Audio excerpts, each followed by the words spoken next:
खुसी खुसी भनेको आखिर के हो? के त्यो पहाड डाँडा जंगलको गुफामा बसेर आँखा चिम्लिँदैमा आउने कुरा हो? के त्यो कुनै ध्यान शिविरमा गएपछि मात्र पाइने चिज हो? के तपस्या गरेर भोग पीडा दुःख सबै हराउँछ? आजकल धेरै मानिसहरूको मुखबाट सुन्ने गरिन्छ, दुखी नहुनु, सधैँ खुसी रहनु, मनलाई नियन्त्रण गर्नु, संसार मोह माया मात्र हो, सबै त्यागेपछि मात्र शान्ति पाइन्छ। सुन्नमा यस्ता कुरा निकै गहिरा लाग्छ, तर वास्तविक जीवन त्यति सजिलो छैन।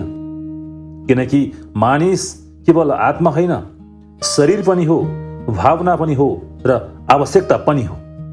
अनि भोक लागेको मान्छेलाई ध्यान गर भनेर पेट भरिँदैन, उसलाई खाना चाहिन्छ। बिरामी परेको मानिसलाई मन शान्त राख भन्दैमा रोग निको हुँदैन, उसलाई उपचार चाहिन्छ। ऋणले थिचिएको मानिसलाई सकारात्मक सोच भन्दैमा समस्या हट्दैन, उसलाई समाधान चाहिन्छ। त्यसैले खुसी केवल सोचाइले आउने चिज होइन, धेरै हदसम्म परिस्थिति, आवश्यकता, सम्बन्ध, स्वास्थ्य, माया, प्रेम, उपलब्धि र जीवनको अनुभवले जन्माउने अनुभूति हो।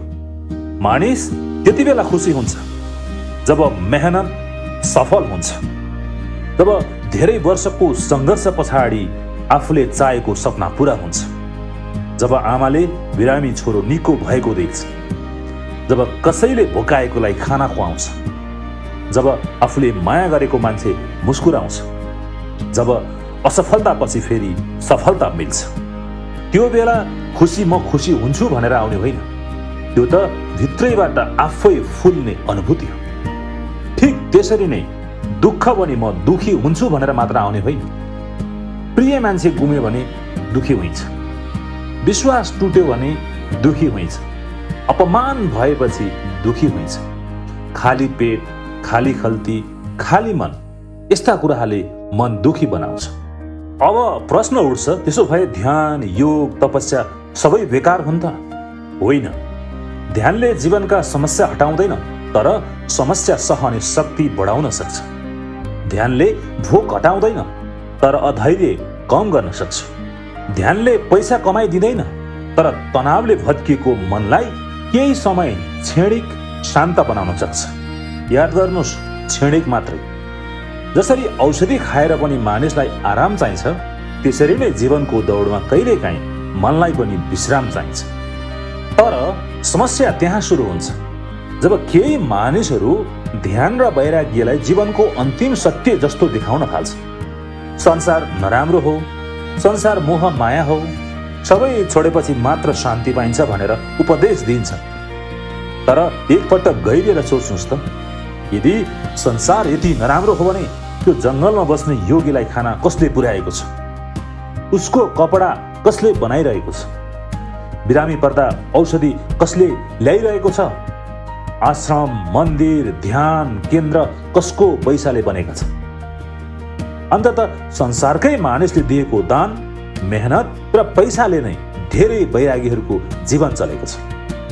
यदि एक दिन संसारका मानिसहरूले पैसा, अन्न, सहयोग दिन बन्द गरिदिए भने त्यो जङ्गलमा बस्ने योगी कति दिन टिक्न सक्छ?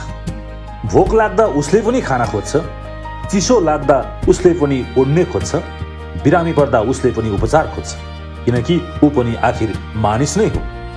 तर विडम्बना के छ भने कहिलेकाहीँ त्यही मानिस संसारलाई नराम्रो भन्दै उपदेश दिन्छ।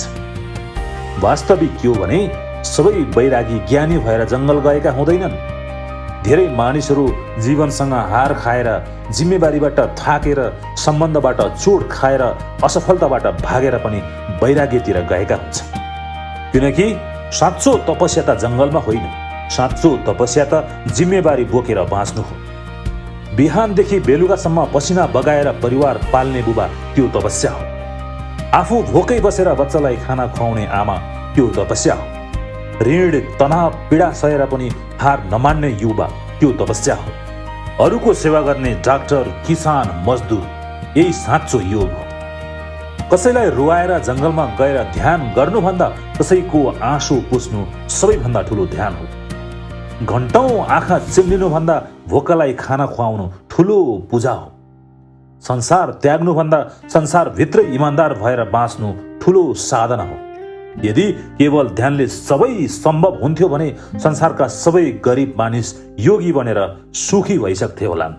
तर वास्तविक संसारमा मेहनत नगरी फल पाइँदैन, बिउ नरोपी बाली उम्रिँदैन, सङ्घर्ष नगरी सपना पूरा हुँदैन। जंगलमा एक हप्ता बस्दा मन शान्त हुन सक्छ, किनकि त्यहाँ शहरको कोलाहल हुँदैन।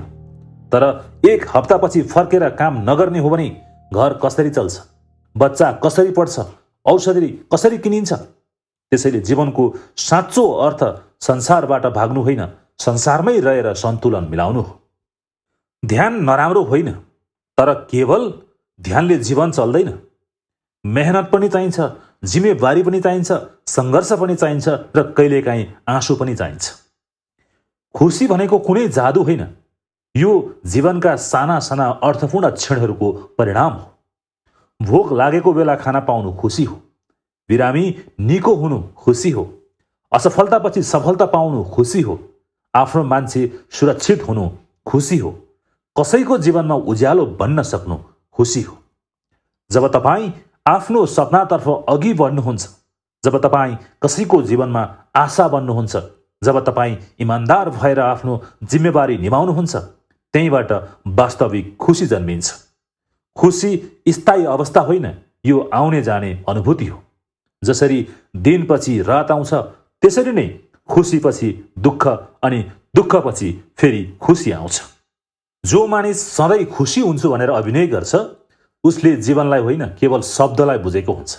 किनकि वास्तविक जीवनमा हाँसो पनि हुन्छ, आँसु पनि हुन्छ, हार पनि हुन्छ र जित पनि हुन्छ।